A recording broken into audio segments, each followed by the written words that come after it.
Bismillahirrahmanirrahim. Assalamualaikum warahmatullahi wabarakatuh.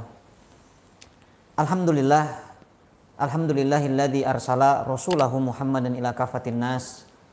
Salatan wa salaman daimaini mutalazimaini ila Rasulillah sallallahu alaihi wasallam. Alladzi qad hamalana minadh dhulumati ilan nuri wa kadzalika ila siratihil mustaqim. Asyhadu an la ilaha illallah wahdahu la syarikalah. Takriran bihi wa tauhidan wa asyhadu anna Muhammadan abduhu wa rasuluhu la nabiyya wa la rasula ba'dah. Allahumma la sahla illa ma ja'altahu sahla wa anta taj'alul hazna idza syi'ta sahla.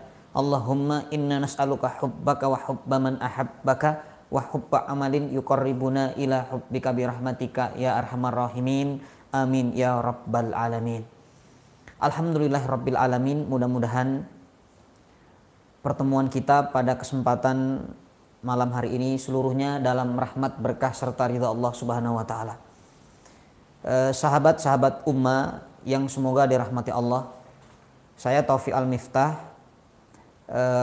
Bagi sahabat ummah yang nanti ingin bertanya, silahkan klik tombol pensil di samping kolom live chat di bagian bawah dengan hashtag atau tagar menangkal COVID-19.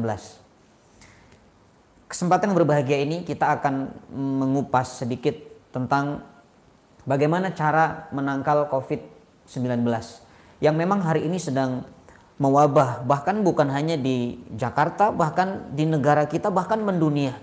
Makanya tidak ada kata-kata yang paling indah kecuali adalah berlindung kepada Allah Subhanahu wa taala dari dahsyatnya yang namanya COVID-19 ini. Maka mudah-mudahan sahabat ummah dimanapun berada dan keluarga kita khususnya Allah jaga daripada virus corona ini. Amin ya rabbal alamin.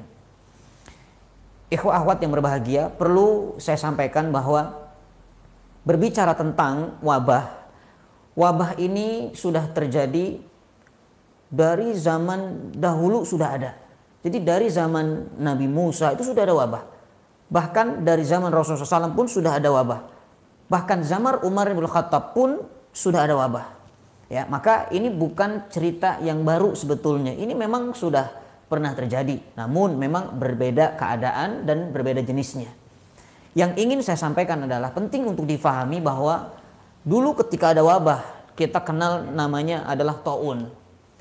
Nah, taun ini ternyata adalah menjadi siksaan atau azab bagi orang-orang Bani Israel saat itu. Sebagaimana sabda Nabi SAW dikatakan bahwa taun itu adalah rijzun au adzabun ala qaumi Bani Israil wa man kana qablahum. Yang namanya taun itu adalah azab atau siksaan dari Allah untuk orang-orang Bani Israil. Bahkan dari sebelum Bani Israil pun sudah ada. Ya, apa makna daripada hadis ini? Kalau kita mengambil pelajaran adalah ternyata Allah menciptakan makhluk. Ya, kalau kita kenal ada yang namanya qauliyah, ada yang namanya kauniyah. Ya, ada tanda kebesaran Allah, ada qauliyah, ada kauniyah. Qauliyah itu apa? Kata-kata, ya, berupa Al-Qur'anul Karim. Kemudian hadis Rasul sallallahu alaihi wasallam itu adalah ayat Allah atau tanda kebesaran Allah yang sumbernya adalah kauliyah atau perkataan. Tapi ada ayat Allah yang disebut dengan kauniyah. Kauniyah ini makhluk ciptaan Allah, seperti alam semesta, ya, dan isinya pastinya ada gunung, ada lautan, ada daratan, ada hewan, semua ini adalah ayat kauniyah. Nah, termasuk virus yang hari ini sedang mewabah di negara kita ini adalah bagian daripada makhluk Allah dan ini tanda kebesaran Allah dan ini ayat kauniyah. Kenapa dikirim ayat kauniyah? Mungkin ini renungan bagi kita. Mungkin beberapa bulan kemarin Allah sudah kirim ayat kauliyah, tapi kita tidak mendengarkan. Allah katakan la taqrabu zina, jangan Anda berzina, tapi kita berzina. Allah sudah katakan bahwa wala taqulu riba, jangan makan riba, tapi kita riba. Naudzubillah. Allah sudah katakan bahwa sesungguhnya yang namanya khamr, kemudian perjudian, kemudian sesuatu yang memabukkan itu sesuatu yang apa namanya bagian dari rijzun min amali syaitan, perbuatan setan. Maka fastanibu, kata Allah, jauhi. Tapi ternyata kita tidak menjauhinya. Beberapa ayat qauliyah sudah disampaikan tapi kita tidak mendengar dengan telinga kita, bahkan kita tidak membaca dengan mata kita. Maka tidak heran Allah kirim yang namanya tanda kebesarannya berupa kauniyah. Salah satunya adalah virus corona ini. Kenapa dikatakan virus ini adalah ayat kauniyah? Ini tanda kebesaran Allah karena kita lihat hari ini. Hanya dengan virus makhluk yang tidak tampak ini, seluruh dunia ini mengkhawatirkan dengan kekhawatiran yang luar biasa. Bahkan orang berbondong-bondong mencari masker, sibuk dengan mencari hand sanitizer-nya, bahkan sibuk untuk apa? Melindungi dirinya. Sampai pemerintah setempat ataupun para ulama di berbagai negara menutup yang namanya masjid. Agar apa? Agar terhindar dari yang namanya virus corona. Dan ini bagian dari rasa takut yang disebut dengan tabiiyah atau takut yang fitrah. Sebagaimana kita takut dengan binatang buas, sebagaimana kita menghindar ketika ada perampok. Ya ini tidak salah dan tidak ada masalah. Ya, namun kita harus mengambil pelajaran. Lihat Bani Israel, ketika Allah kirimkan taun, hakikatnya adalah adab dan siksa bagi orang-orang Bani Israel. Kenapa? Karena mereka tidak membaca ayat qauliyah, tidak memperhatikan ayat qauliyah. Sehingga Allah kirim ayat kauniyah. Dan kalau sudah dikatakan adab, pastinya berujung kepada apa? Kepada sesuatu yang sangat merugikan dunia maupun akhirat. Karena kalau adab sudah tiba, seandainya kita tidak segera bertobat kepada Allah, pastikan kita akan binasa dalam keadaan celaka. Naudzubillah. Ya, maka ambil pelajaran daripada COVID-19 ini. Ternyata dulu sudah ada namanya taun, hanya berbeda saja jenis virusnya. Tapi intinya adalah virus yang mana bisa jadi ini menjadi satu peringatan dari Allah bagi kita orang-orang yang mungkin mengaku beriman tapi selalu bermaksiat kepada Allah Subhanahu wa taala. Kemudian yang kedua, taun pada zaman dulu ketika terjadi Allah kirim, ternyata taun ini adalah min ayatir rijz kata Allah, bagian dari tanda siksa. Tapi dikatakan apa? Ibtalallahu azza wa jalla bihi nasan min ibadi. Tapi justru ini menjadi bala atau ujian di antara hamba-hamba Allah untuk manusia hamba Allah. Artinya apa? Kalau dikatakan ujian, pasti di sini ada orang yang diuji. Siapa orang yang diuji? Kita lihat dalam suratul Ankabut. A'udzubillahi minasyaitonir rajim. Ahasiban nas ayyutraku ayyakulu amanna wa hum la yuftanun. Apakah kalian mengira ketika sudah berikrar beriman kepada Allah kemudian Allah tinggalkan tanpa diberikan ujian? Lihat ayat ini. Ini adalah satu ujian dari Allah bagi orang-orang yang beriman. Ketika Allah berikan satu kesulitan dalam kehidupannya, imma ada wabah di sana, imma ada yang namanya kecelakaan, imma ada kejadian yang tidak disukainya, itu hakikatnya adalah bala atau ujian. Maka tidak ada ketentuannya kecuali adalah sabar kepada Allah Subhanahu wa taala. Sabar, kemudian minta tolong kepada Allah Subhanahu wa taala. Rasulullah SAW mengatakan, apa kata Nabi? Wa idza fa idza sami'tum bihi fala tadkhulu alaihi wa idza waqa'a bihi ardin wa antum biha fala tafirru minhu. Hadis sahih Muslim. Kalau Anda mendengar ada satu wabah di negeri luar sana, maka jangan Anda masuk ke dalamnya. Dan ketika Anda mendengar atau mendapatkannya di tempat Anda tinggal, maka Anda jangan keluar darinya. Ini adalah bagian dari perintah Allah melalui lisan Rasulullah SAW. Karena ini ujian. Ya, orang yang diuji itu bukan lari dari ujian, tapi apa? Dia menghadapi ujian itu dengan kesabaran, dengan ridho, maka disinilah derajat kemuliaan yang Allah berikan. Karena orang-orang yang sabar dengan ujiannya, maka orang ini dikatakan orang-orang yang mendapatkan apa? Petunjuk dari Allah. Dan ini orang yang lulus dari ujian. Wa ulaika humul muhtadun. Inilah orang-orang yang lulus. Ya. Nah, kemudian kalau melihat daripada sikap para sahabat, seperti apa ketika dulu ada wabah yang namanya taun. Kita mengambil pelajaran dari para sahabat Rasulullah SAW. Pada tahun 17 atau 18 Hijriah kurang lebih, terjadi satu wabah di negeri Syam. Saat itu dikenal dengan wabah taun atau penyakit dikatakan apa ya, bisa dibilang semacam penyakit kulit lah. Yang mana ini adalah sesuatu yang berada di luar di atas kulit kita, kemudian kalau ini sampai pecah dan terjadi pendarahan, maka semua orang akan wafat. Ya, ini namanya taun. Maka saat itu Umar bin Khattab berjalan dari Madinah ingin menuju satu tempat namanya Syam, karena untuk saat itu menghancurkan pasukan Romawi. Maka bawa pasukan banyak kaum muslimin saat itu. Tapi di pertengahan jalan Umar bin Khattab jumpa dengan salah satu sahabatnya, Abu Ubaidah bin Al-Jarrah. Memberikan kabar kepada Umar bin Khattab, ya Amirul Mukminin, ada wabah yang sangat mengerikan di Syam. Wabah ini menular. Maka bagaimana? Apakah pasukan kita tetap berjalan? Kemudian Umar bin Khattab radhiyallahu anhu saat itu belum bisa mengambil keputusan karena apa? Harus melalui musyawarah. Ya inilah Islam. Harus melalui apa? Kesepakatan seperti apa? Kemudian singkat kisahnya dipanggillah orang-orang Ansor, orang-orang Muhajirin, kumpul bersama untuk musyawarah. Ternyata dari kaum Muhajirin, kaum Ansor menjadi terpecah menjadi dua pendapat. Ada yang mengatakan kita berangkat saja, bismillah, tawakal Allah. Ya, kalaupun kena, kalau tidak ya tidak. Takdir Allah. Itu kata-kata pendapat pertama. Yang kedua mengatakan kita mundur, kita kembali ke Madinah. Kenapa? Karena ini adalah wabah berbahaya, mematikan. Tapi salah satu sahabatnya di antaranya tadi Abu Ubaidah bin Al-Jarrah mengatakan, ya Amirul Mukminin, apakah Anda takut dengan takdir Allah? Ya, karena Umar bin Khattab ini ketika mendapat satu usulan dari salah seorang yang sudah sepuh di sana, ya sudah sepuh di sana, sesepuh, orang yang paling dituakan, mengatakan kita kembali ke Madinah karena ini berbahaya.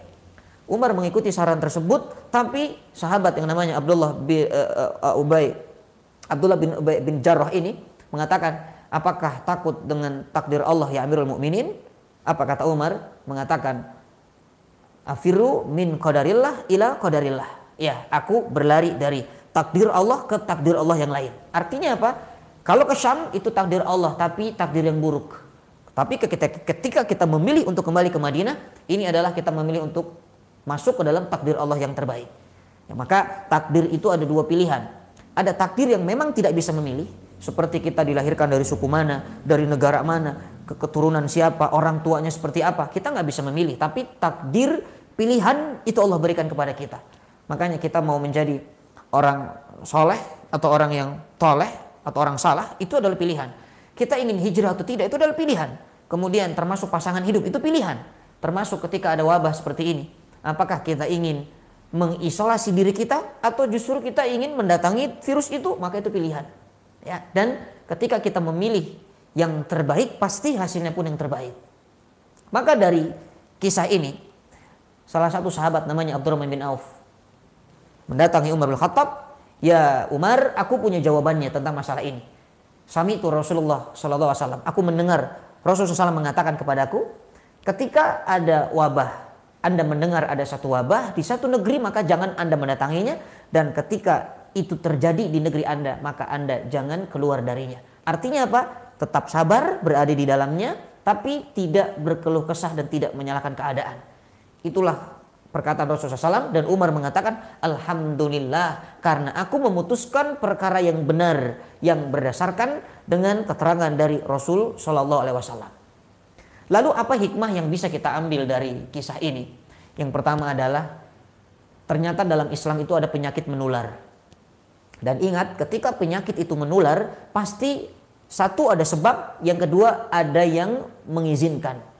Apa sebabnya?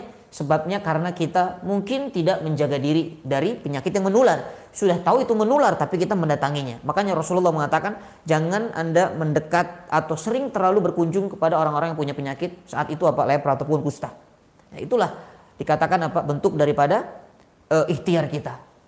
Kemudian yang kedua, Rasulullah mengatakan wala adwa, kata Nabi, tidak ada satu penyakit pun yang menular dengan sendirinya tanpa izin Allah. Makanya ini adalah tauhid, ini adalah keimanan kita. Ya, kalau seandainya kita ini percaya kepada Allah Subhanahu wa taala dengan tawakal, pasrah yang sangat luar biasa, pastikan tidak ada penyakit yang menular ataupun dari negara asalnya Cina pindah ke setiap negara dimanapun berada tanpa izin Allah. Karena COVID-19 ini adalah makhluk Allah, pastikan akan pindah kemanapun sesuai yang Allah inginkan. Allah hanya mengatakan kun fayakun. Allah hanya mengatakan silahkan pergi wahai virus, virus akan pergi. Maka ini yang pertama, penyakit menular itu ada, maka kita harus waspada dan harus ikhtiar. Yang kedua, ternyata isolasi dalam Islam itu dianjurkan. Ya, ini yang dilakukan oleh Umar bin Khattab. Bukankah Umar mengisolasi pasukannya saat itu, mundur, membatalkan perjalanan ke negeri Syam? Kenapa? Karena khawatir wabah ini akan menular. Ya, maka kita sekarang yang tinggal di negara di mana di sini ada seorang ulama, ada seorang umaro, ada pemimpin yang kita percaya, maka terbaik atau sikap terbaik adalah mengikuti para umarok kita, mengikuti para ulama kita. Ketika sudah dikatakan jangan sholat berjamaah di masjid, sholat Jumat ditiadakan, ini adalah bagian dari solusi, cara mengisolasi. Karena apa? Karena mereka berfatwa bukan atas dasar lisan hawa nafsu, ya, tapi pastikan para ulama kita berfatwa karena berdasarkan keilmuan. Mereka adalah beliau adalah orang-orang yang faqih dalam agama, memahami agamanya. Bahkan bukan hanya Indonesia tapi ulama dunia, Saudi Arabia pun sudah melakukan ini. Maka tidak ada lagi suudzon, tidak ada lagi buruk sangka kepada umarok. Kenapa sih dilarang sholat? Kenapa sih? Mohon maaf.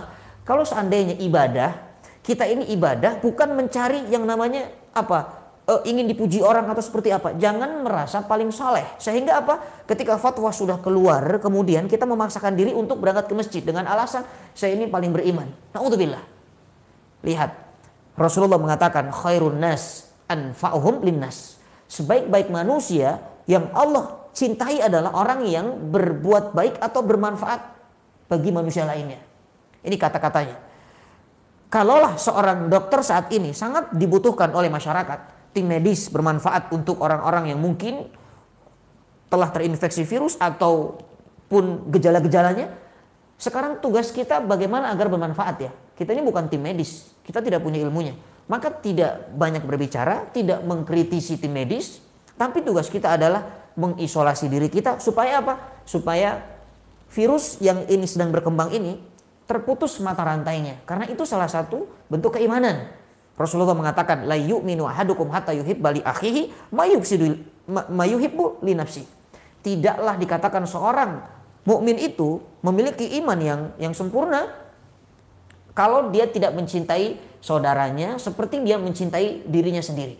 Coba, kalau seandainya kita ditanya, kita mau nggak kena virus? Kita nggak mau. Begitupun saudara kita pastinya tidak mau terkena virus. Makanya salah satu caranya adalah mengisolasi diri. Ikuti aturan-aturan keputusan yang sudah disampaikan para pemimpin kita. Ini adalah satu maslahat kebersamaan. Ya, karena Islam itu adalah agama yang penuh dengan solusi. Apapun ada solusinya. Ketika solusi berdasarkan keilmuan yang ada dan ini merujuk daripada hadis Rasulullah SAW, maka ini baik untuk kita ambil dan kita ikuti. Ya, maka jangan ragu lagi. Isolasi dari pemerintah ini adalah bagian yang terbaik yang kita lakukan. Kemudian yang ketiga, hikmah dari hadis ini adalah yang berhak berbicara tentang isolasi adalah seorang alim. Artinya orang yang paham tentang ini.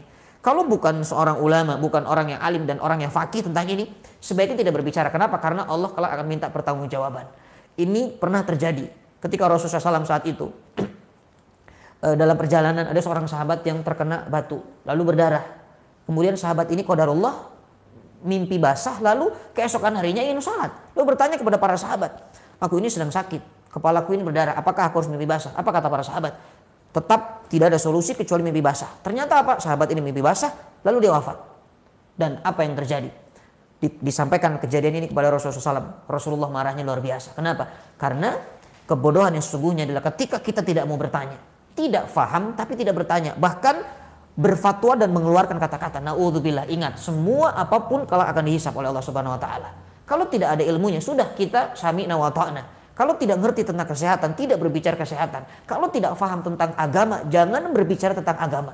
Karena semua yang keluar dari lisan kita kelak akan dihisab oleh Allah. Wa may yalfidhu min qaulin illa ladaihi raqibun atid. Tidaklah keluar dari lisan kita kecuali dicatat oleh raqib dan atid. Dan ingat, ketika kita berfatwa dan fatwa itu ternyata adalah salah karena ketidakfahaman kita, kemudian ada orang yang tertular, kelak betapa berat hisabnya di hadapan Allah Subhanahu Wa Taala.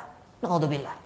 Maka 3 hikmah dari hadis ini adalah sangat luar biasa. 1, penyakit itu ada yang menular, maka waspada. Kemudian yang kedua, isolasi itu dianjurkan dalam Islam.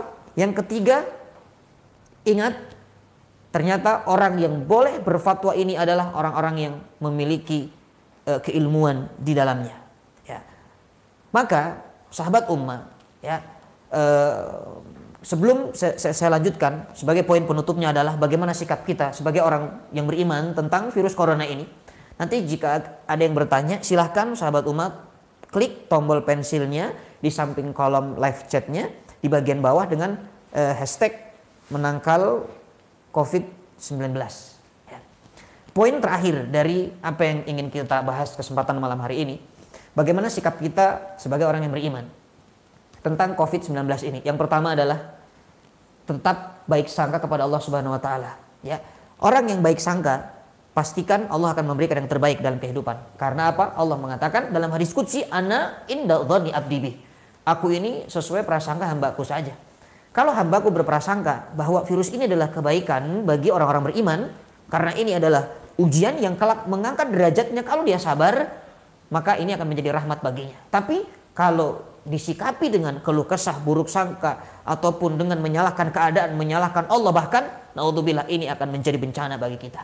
Maka sikap baik sangka ini penting ditanamkan sehingga apa? Keluar dari lisan kita kata-kata syukur kepada Allah. Alhamdulillah ala kulli hal. Ya, terima kasih ya Allah. Ya Allah, terima kasih ya Allah. Segala syukur hanya untukmu ya Allah. Dalam segala keadaan apapun. Kenapa? Karena dengan yang namanya corona ini, hikmah terbesar adalah sekarang semua orang mengecilkan semua masalah. Yang terbesar adalah corona lagi, corona lagi. Buka handphone corona lagi, televisi corona lagi. Semua masalah kecil. Baru ada sesuatu makhluk yang tidak tampak saja, ini sudah menjadi besar di mata kita. Ya, tapi orang yang beriman bukan berarti membesarkan virusnya, tapi membesarkan Allahnya. Kenapa? Karena ini adalah tanda kebesaran Allah. Masya Allah. Maka lisan bersyukur, kemudian hatinya merenung, muhasabah, istighfar kepada Allah. Kenapa? Karena bisa jadi ini adalah karena dosa dan kesalahan kita. Atau bisa jadi kita beriman, tapi kita mendiamkan kemaksiatan yang hari ini merajalela. Karena mohon maaf, yang namanya maksiat, kalau seandainya kita tahu di sana ada maksiat, tapi kita mendiamkannya, ketika ada wabah ataupun ketika ada yang namanya virus itu tidak pandang bulu. Mau orang kafir, mau orang beriman, semua akan kena. Kenapa? Karena ada orang beriman ketika ada maksiat, dia diam. Maka ini sesuatu yang sangat menyedihkan, dan ini adalah bentuk keadilan Allah. Jangan kita mengatakan Allah tidak adil. Kenapa yang dikasih ini orang-orang beriman? Bukankah orang-orang kafir yang maksiat? Mohon maaf, itu bentuk adilnya Allah.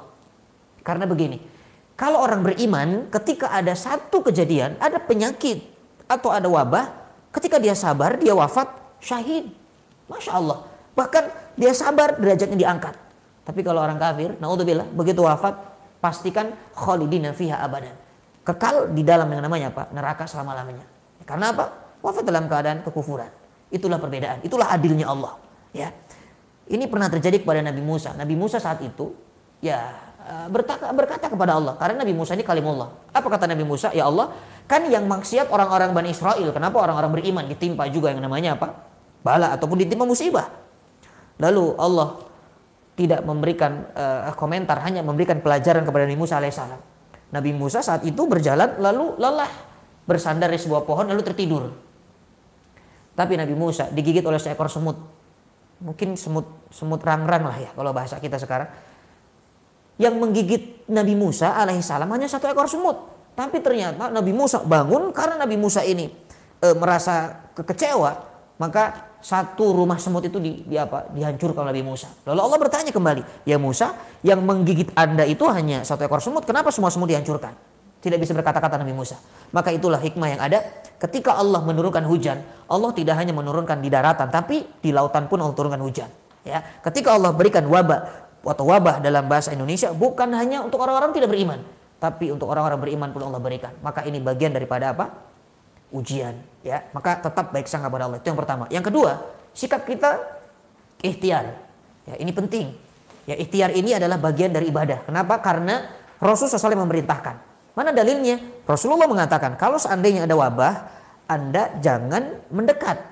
Kalau terjadi di lingkungan Anda jangan keluar dari tempat Anda. Bukankah itu bentuk daripada ikhtiar? Kalau ada orang mengatakan, kita kan orang beriman, orang soleh, Allah pasti jaga. Bismillah kita jalan, kita ke masjid saja Bismillah. Masa orang sholat akan terkena virus juga? Mohon maaf, kalaulah kita bersandar seperti itu kata-kata kita, pastikan Rasulullah pun akan mengatakan seperti itu. Karena apa? Tidak ada iman yang lebih hebat kecuali iman para nabi dan para rasul. Tapi para nabi ikhtiar, para rasul ikhtiar. Kalau seandainya kita mengatakan, aku nggak apa-apa, nggak akan kena virus, aku akan berangkat ke masjid. Mohon maaf, itu adalah sesuatu hal yang harus kita hindari. Persis kalau ada orang dikatakan singa itu adalah binatang buas, mematikan kalau jumpa dengan manusia, maka dia memaksakan diri, matikan ketentuan Allah, aku tetap akan berangkat ke kandang singa. Kira-kira apakah sahabat Umar berani? Pasti tidak berani. Maka itulah gambarannya. Ya, ikhtiar itu penting. Ya, di antaranya mungkin bisa dengan memakan kurma ajwa 7 kali 1 hari. Itu bagian daripada sunnah untuk menghindar kita dari penyakit ataupun dari sihir yang ada. Ataupun dengan memakai masker, itu bagian dari ikhtiar. Kemudian mengikuti fatwa ulama, itu pun bagian dari ikhtiar. Ya, maka poin kedua ini ikhtiar penting untuk kita lakukan. Yang ketiga adalah pastinya perbanyak doa kepada Allah Subhanahu wa taala. Ini adalah hal yang paling penting, pondasi adalah doa. Kenapa? Karena yang namanya takdir la yaruddul qada, ya, tidak akan merubah satu ketentuan kecuali dengan doa, ya.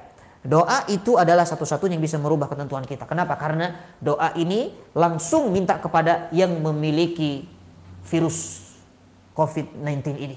Allah pemilik segala-galanya. Allah yang punya virus ini. Saya perumpamakan ini dari guru kami menyampaikan, Masya Allah, kalau kita jumpa dengan binatang buas atau kita jumpa dengan seekor anjing, kita sulit mengusir anjing itu. Tapi kalau kita datangi yang punya anjing, kita mengatakan, Bapak tolong anjingnya diperintahkan untuk menghindar, kita mau lewat. Pasti akan mudah untuk menghindar anjing itu karena nurut dengan pemiliknya. Persis kalau seandainya kita sadar bahwa virus ini milik Allah, cukup kita kembalikan kepada yang memilikinya. Ya Allah, Engkau yang memiliki virus ini, ya Allah. Ya Allah, angkat virus ini dari negeri kami, ya Allah. Minta kepada Allah dengan penuh keyakinan, dengan awali dengan istighfar, puji Allah sebanyak-banyaknya, baca Asmaul Husna, iringi dengan zikir kepada Allah, lalu minta kepada Allah di setiap salat kita. Bayangkan kalau jutaan orang mukminin mukminat di muka bumi ini minta kepada Allah. Allah berjanji, apa kata Allah? Wa idza sa'alaka ibadi anni fa inni qarib ujibu da'wata da'i idza da'an. Apabila hambaku bertanya dan meminta kepadaku, aku dekat dan aku menjawab semua permintaan. Bahkan kata Allah dalam ayat lain dikatakan, ud'uni astajib lakum. Mintalah kepadaku, pasti aku akan kabulkan permintaan Anda. Maka mudah-mudahan Allah jaga negara kita ini dan negara umat-umat muslimin dimanapun berada dari yang namanya virus corona ini, dan segera Allah angkat. Dan ini adalah bagian dari pelajaran yang penting. Mudah-mudahan setelah virus ini Ramadan kita kelak menjadi Ramadan yang terbaik, Ramadan yang khusyuk, dan mudah-mudahan Allah jumpakan kita dengan bulan Ramadan dalam keadaan sudah bersih daripada segala macam wabah yang ada. Ini saja yang dapat saya sampaikan, mudah-mudahan singkat ada manfaatnya. Jazakumullah khair ala husni istimaikum. Lakum minallah buat doa. Syukran lakum. Kalau ada pertanyaan silahkan dalam kesempatan ini kita akan menjawab beberapa pertanyaan. Barakallahu fikum. Pertanyaan yang pertama dari Uktina Maria. Apa hukum mengadakan walimahan di saat terjadi wabah corona? Lalu apa hukumnya jika kita menghadiri undangan walimahan? Jazakillah khair. Masya Allah, pertanyaan yang luar biasa. Ini memang terjadi saat ini.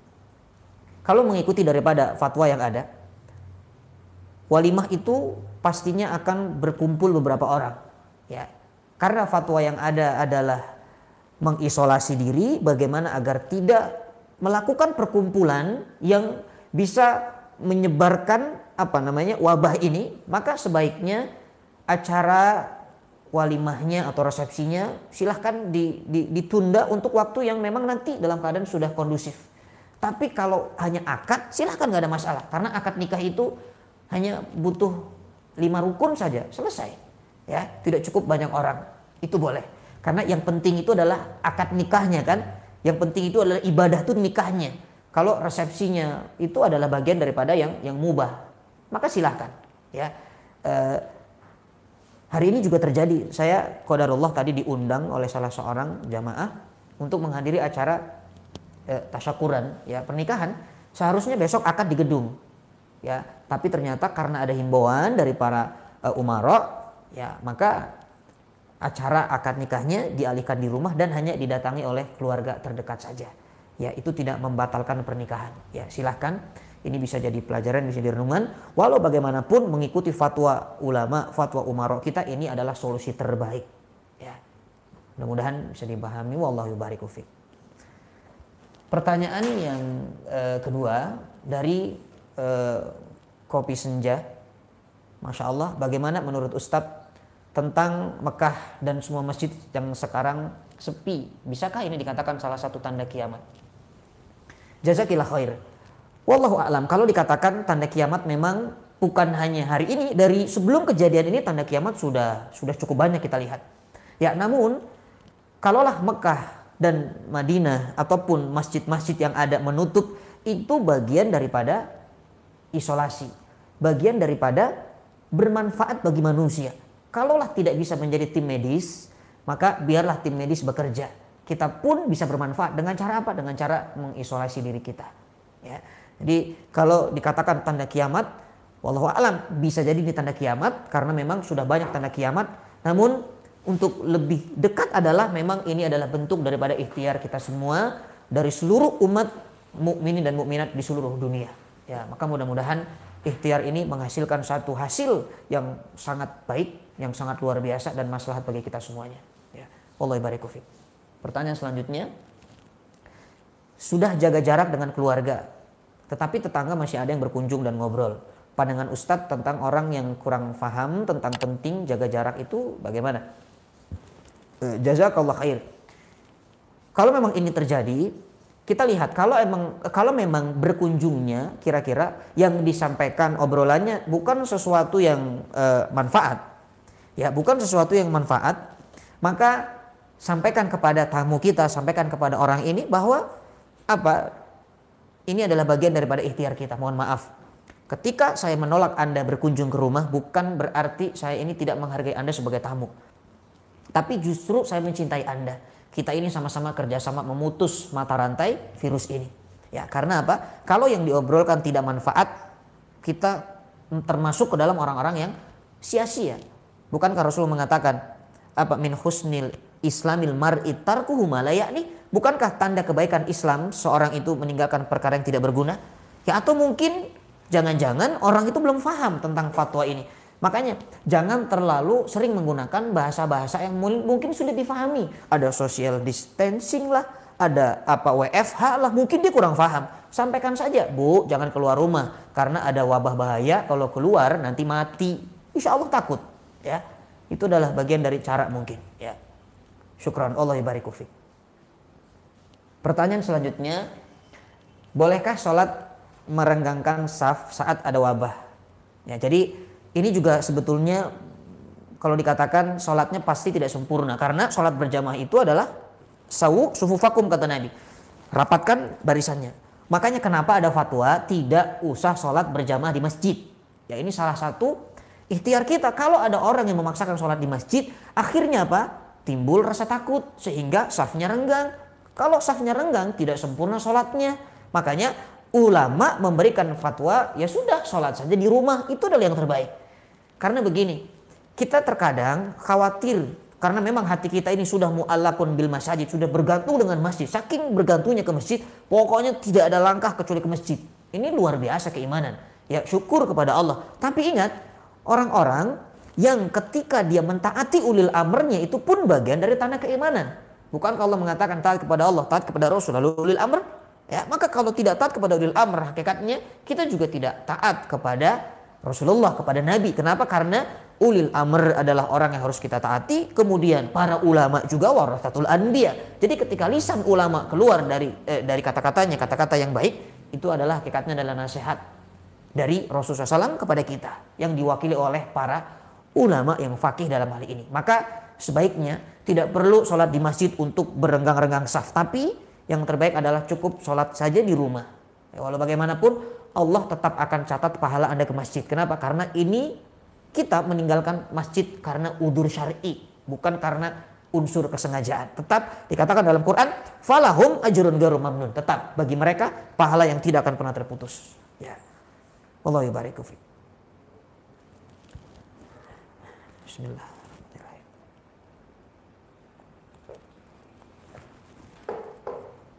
Baik, pertanyaan selanjutnya dari Akhina M. Fahreza Irdam. Ustadz, dengan kewaspadaan dalam melakukan social distancing, kita mencari ilmu melalui media online seperti Ummah, ini juga akan tetap mendapatkan pahala seperti kita ikut kajian. Masya Allah, jazakumullah khair. Jelas, ya, kalau memang niat kita Dan kita sudah menjadi pribadi yang istiqomah dalam majlis taklim. Rasulullah mengatakan, "Man salaka thariqan yaltamisu fihi ilman sahalallahu bihi lahu thariqan ilal jannah." Siapa yang melangkahkan kakinya menuju majlis taklim berakrab-akrab dengan ilmu, pastikan Allah akan mudahkan langkahnya menuju surganya Allah Subhanahu wa taala. Lalu keadaan seperti ini bagaimana Ustaz? Majlis taklim ditutup. Kajian tidak ada. Hanya ada melalui sosial media. Sama ketika kita sudah istiqomah dalam kajian, maka ketika hari ini kita harus kajian di depan layar komputer misalnya, atau di depan layar laptop, atau di depan gadget kita. Itu pun bagian daripada kebaikan yang Allah akan tetap catat pahalanya, seperti kita seolah-olah melangkahkan kaki ke majlis taklim. Karena ini adalah hadiah bagi orang-orang yang istiqomah. Jadi tidak perlu teman-teman harus mondar-mandir dengan gadgetnya supaya terhitung melangkah, atau gadgetnya disimpan di dapur, melangkah dari gerbang ke dapur, tidak perlu ya. Cukup dengan duduk di depan sosial media ini dengan mendengarkan kajian, ini bagian daripada kebaikan. Masya Allah. Allah ya barik fiik. Pertanyaan selanjutnya dari Icang Al-Kahfi. Assalamualaikum. Waalaikumsalam warahmatullahi wabarakatuh. Fatwa MUI sudah keluar untuk berdiam dan ibadah di rumah. Namun saya harus tetap bekerja untuk mencari nafkah. Bagaimana hal seperti ini? Masya Allah, jazakumullah khair. Kalau seandainya pekerjaan itu bisa dilakukan di rumah, maka lebih baik di rumah. Kalau tidak bisa memang harus terpaksa keluar, ya sudah. Yang penting adalah ikhtiar, kemudian ada aturan-aturan yang dilakukan di kantornya membatasi ya, karena ada beberapa perusahaan yang mungkin tidak bisa dirumahkan karyawannya, tapi cukup dibatasi, mungkin tidak lebih dari 10 orang ya, atau hanya 8 orang. Itu bagian daripada ikhtiar, nggak ada masalah ya. Kalau memang ini adalah hal yang sifatnya urgent ya, bisa dikatakan, karena sesuatu yang haram saja ya, ketika ini mendesak boleh kita lakukan, seperti memakan ular ketika di tengah hutan tidak ada makanan hanya untuk menyambung hidup, itu nggak ada masalah. Fikih itu luas. Maka dalam hal ini pun ketika udzur syar'i tapi ternyata kita juga punya udzur yang lebih syar'i lagi, pekerjaan ini harus ditunaikan di luar rumah, maka silahkan ya, dengan beberapa perlengkapan ikhtiar yang sudah disiapkan ya. Syukran Allah barik fiik. Bismillahirrahmanirrahim.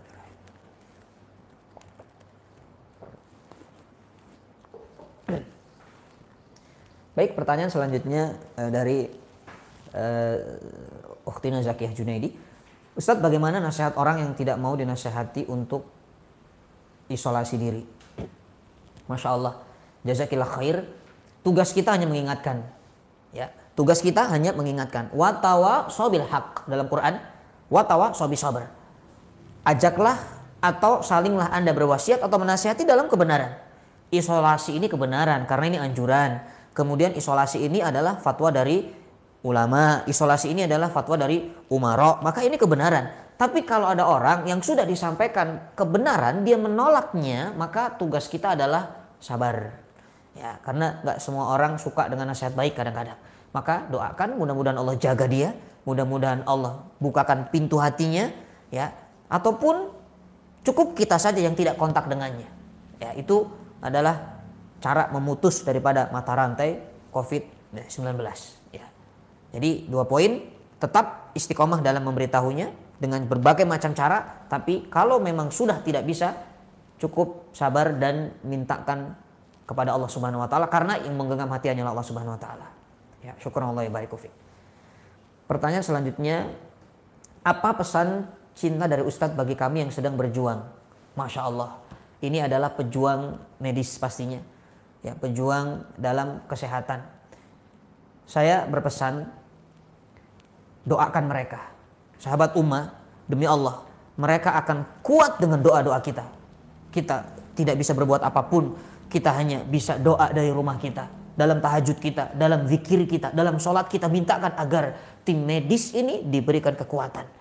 Dan demi Allah, kalau tim medis ini beriman kepada Allah, menyelamatkan berapa juta jiwa manusia, kita doakan tidak ada balasan kecuali adalah surganya Allah Subhanahu wa taala. Karena manusia terbaik adalah khairun nas anfa'uhum linnas. Bahkan Rasulullah mengatakan, sebaik-baik manusia mantula umruhu wa suna amalu. Sebaik-baik manusia yang panjang usianya tapi baik amalannya. Tapi seburuk-buruk manusia adalah yang panjang usia tapi buruk amalannya. Maka amal baik itu adalah salah satunya ketika kita memperhatikan keadaan saudara kita sesama muslim yang ada. Ya, maka saya mewakili dari para sahabat ummah yang ada untuk tim medis yang berjuang, Masya Allah, tetap istiqomah, tetap berlindung kepada Allah, tetap dengan mahabbah, dengan rasa cinta, karena antum semua ada di garda terdepan dalam masalah ini. Mudah-mudahan Allah berikan kesehatan bagi antum semuanya. Masya Allah. Pertanyaan selanjutnya dari catatan si Boy. Masya Allah, ini unik sekali namanya. Mohon nasihat untuk saudara-saudara kita yang sudah positif virus corona agar tidak down dan kuat dengan takdir Allah. Masya Allah, pertanyaan luar biasa. Perlu difahami dalam Quran ada kata-kata bala, ada kata-kata musibah. Ada kata-kata bala, ada kata-kata musibah. Kalau dikatakan bala, ini semua orang beriman pasti mendapatkan bala. Bala itu artinya apa ya? Ujian, suatu ujian dari Allah yang Allah tampakkan. Tapi dalam Quran suratul Anbiya ayat 35, bala ini bisa dengan dua keadaan. Dikatakan a'udzubillahi minasyaitonirrajim, kullu nafsin dha'iqatul maut. Setiap jiwa pasti akan mengalami kematian. Wa nabluukum bil khairi wasyarr fitnah. Dan aku akan berikan bala kepada kalian, kata Allah, berupa keburukan atau kebaikan. Lihat. Dua ini penting untuk difahami. Bala dari Allah itu terkadang kebaikan, terkadang keburukan. Tapi di mata Allah semuanya adalah kebaikan bagi kita. Ya, walaupun di mata kita keburukan. Contoh saya sampaikan supaya lebih memahaminya, mudah memahaminya. Kalau dikatakan bala keburukan di mata kita itu adalah terjadi kepada Nabi Ayub alaihissalam. Nabi Ayub dikasih penyakit, yang mana penyakit itu tidak pernah terjadi dari zaman sebelum Nabi Ayub sampai hari ini setelah Nabi Ayub. Hanya satu-satunya Nabi Ayub alaihissalam yang mengalami penyakit seperti itu. Itu keburukan di mata kita, di mata manusia keburukan. Makanya Nabi Ayub diusir dari kampungnya. Tapi ternyata itu adalah bentuk rasa cinta dan sayangnya Allah kepada Nabi Ayub alaihissalam. Karena rumus cinta Allah itu beda dengan manusia. Ketika Allah mencintai hambanya, mustahil Allah tidak berikan ujian. Makanya yang paling dicintai itu siapa? Para nabi, para rasul. Allah mencintai mereka. Maka balanya atau ujiannya pun lebih berat para nabi dan para rasul. Asyaddul balal anbiya. Yang paling berat ujian adalah para nabi. Karena para nabi dicintai Allah di atas segala-galanya dan beriman kepada Allah, imannya pun di atas segala-galanya iman. Itulah para nabi dan rasul. Makanya bagi orang yang beriman sebetulnya tidak usah sedih, tidak usah galau, tidak usah keluh kesah. Kenapa? Karena ini bala. Bala itu adalah ujian yang punya tujuan untuk mengangkat derajat kita kelak di hadapan Allah Subhanahu wa taala. Kemudian contoh lagi ada bala yang sifatnya kebaikan. Ini yang diberikan kepada Nabi Sulaiman alaihissalam. Diberikan harta yang melimpah, bahkan memiliki jabatan seorang raja, menguasai jin, manusia, binatang. Masya Allah, ini luar biasa. Tapi Nabi Sulaiman tidak congkak dengan jabatan, dengan hartanya. Nabi Sulaiman tidak bangga dengan jabatannya, bahkan mengatakan, "Hadza min fadli Rabbi, asykuru am akfur." Ini adalah karunia Allah. Aku syukur atau aku kufur. Ya. Maka keburukan, kebaikan bagian daripada bala yang Allah berikan. Maka sikap kita ketika dikatakan itu bala, pastikan itu adalah untuk mengangkat derajat kita di mata Allah. Jadi orang-orang yang sudah terkena corona, jangan down, jangan putus asa, jangan merasa aduh aku ini sudah kena virus, orang akan mencibir. Tidak, ya. Allah pilih Anda karena Anda mampu.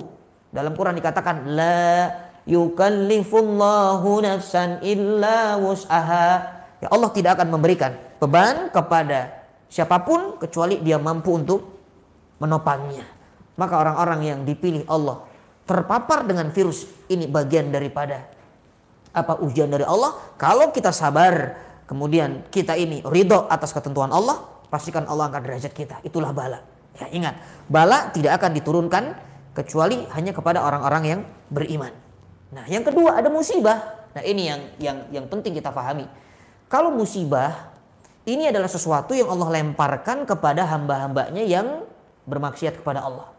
Di dalam Al-Quran dikatakan, ma asaba min musibatin fabima kasabat aydin nas, ya, dan tidaklah ada satu musibah, ya, kecuali ini ulah tangan daripada manusia itu sendiri, ya. Dhaharal fasadu fil barri wal bahri bima kasabat aydin nas. Terlihat kerusakan di daratan, di lautan, itu karena ulah tangan manusia.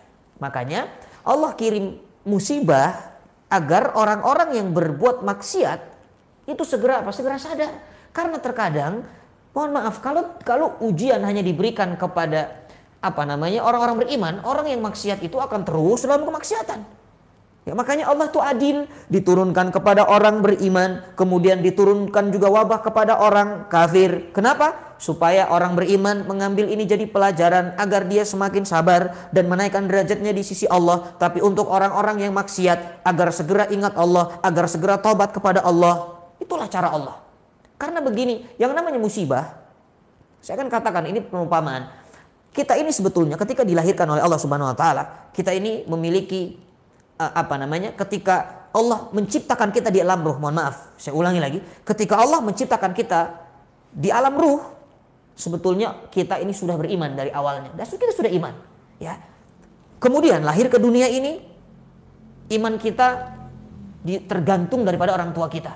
Maka dikatakan kullu mauludin yuladu alal fitrah, ya, anak lahir dalam keadaan iman tapi tergantung orang tuanya, ya, apakah meyahudikannya, menasranikannya, memajusikannya. Ya. Dan setelah lahir ke dunia, cahaya itu bertambah. Karena awalnya kita hanya punya satu cahaya, yaitu cahaya Allah. Di alam ruh hanya punya satu cahaya, cahaya Allah. Keluar kita ini punya dua cahaya, tambah dua. Ada cahaya ayah, ada cahaya ibu. Kemudian tumbuh dewasa, kita punya ilmu, cahaya ilmu. Kemudian kita ini punya teman, punya pekerjaan, punya jabatan, tambah terang cahaya kehidupan kita. Ya, maka setelah cahaya itu banyak, kadang-kadang kita lupa kepada cahaya yang satu, yaitu cahaya Allah. Maka apa cara Allah? Begitu kita lupa dengan cahaya Allah, Allah padamkan semua cahaya, semua diambil. Cahaya jabatan diambil, anak kadang-kadang wafat, istri juga kadang-kadang wafat, semua harta hilang, supaya orang ingat kepada cahaya yang satu, yaitu cahaya Allah Subhanahu wa taala. Ya, maka mudah-mudahan dari virus corona ini kita bisa mengambil pelajaran. Yang beriman semakin takarub, dekatkan kepada Allah Subhanahu wa taala, dan yang dalam keadaan bermaksiat segera taubat, lalu terus mendekat kepada Allah, cari ridha Allah, agar Allah jaga kita semua, agar Allah selamatkan kita semua, agar Allah keluarkan kita semua dari alam dunia yang fana ini menuju akhirat kelak dalam keadaan berbahagia. Amin ya rabbal alamin. Ya, alhamdulillah, mungkin ini saja yang bisa saya sampaikan. Mudah-mudahan singkat dari pelajaran malam hari ini bisa diambil ibrah yang sangat luar biasa dan memberi motivasi kepada kita. Dan kita tutup pertemuan malam hari ini kita dengan membaca doa kafaratul majlis. Subhanakallahumma wa bihamdika asyhadu an la ilaha illa anta nastaghfiruka wa atubu ilaika. Syukran lakum ala husni istimaikum lakum minal buat doa. Assalamualaikum warahmatullahi wabarakatuh.